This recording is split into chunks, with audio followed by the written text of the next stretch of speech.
പ്രിയ സുഹൃത്തുക്കളെ, നമസ്കാരം. ചില മഹത് വ്യക്തികളുടെ മൺമറഞ്ഞു പോയി കഴിഞ്ഞാലും അവരുടെ ചില നല്ല കാര്യങ്ങൾ അല്ലെങ്കിൽ നന്മ പ്രവർത്തികൾ അല്ലെങ്കിൽ അവരെപ്പറ്റി മനുഷ്യർക്ക് ഓർക്കാനുള്ള ചില നല്ല കാര്യങ്ങളൊക്കെ പിന്നീട്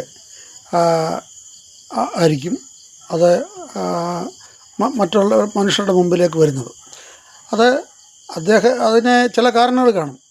അതിൻ്റെ ഒരു കാരണമാണ് ഇപ്പോൾ ഉണ്ടായിരിക്കുന്നത്. നമ്മുടെ ബഹുമുഖ്യമന്ത്രി കോന്നിയിലെ ഒരു സമ്മേളനത്തിൽ വെച്ച് ഒരു സാധാരണക്കാരനൊരു ചോദ്യം ചോദിച്ചപ്പം അതങ്ങ് വീട്ടിൽ പോയി ചോദിച്ചാൽ മതി എന്ന് പറഞ്ഞ ഒരു സംഭവം നിങ്ങൾക്ക് എല്ലാവർക്കും അറിയാം, ഞാൻ പറയേണ്ട കാര്യമില്ല.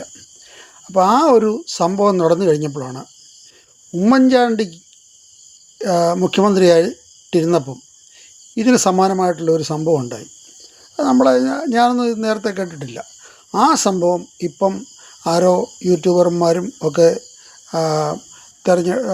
തപ്പിപ്പിടിച്ച് അതിപ്പോൾ യൂട്യൂബിലാക്കി ഇപ്പം പ്രചരിപ്പിക്കാൻ തുടങ്ങി. അപ്പോൾ അദ്ദേഹം ചോദിച്ചയാളെ കൈകാര്യം ചെയ്ത രീതി, അതിപ്പം ആ ഉമ്മൻചാണ്ടിയുടെ ആ ഇമേജ് എത്രയോ ഇരട്ടി വർദ്ധിപ്പിച്ചു. പിണറായി വിജയനും ഉമ്മൻചാണ്ടിയുമായിട്ടുള്ള വ്യത്യാസം എന്താണെന്ന് നാട്ടുകാരെ അല്ലെങ്കിൽ മനുഷ്യരെ കാണിക്കാനായിട്ട് ഇതിലും വലിയൊരു വീഡിയോ വേറെയില്ല. അദ്ദേഹം വളരെ സരസമായിട്ട് ചിരിച്ചുകൊണ്ട് അതിനെ നേരിട്ട ഒരു വീഡിയോ കാണാനിടയായി. ഇത്രയും രസകരമായിട്ട് അദ്ദേഹം അതിനെ നേരിട്ടു.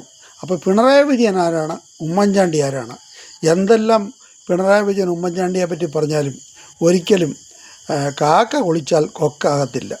ഉമ്മൻചാണ്ടി തന്നെ, പിണറായി വിജയൻ തന്നെ.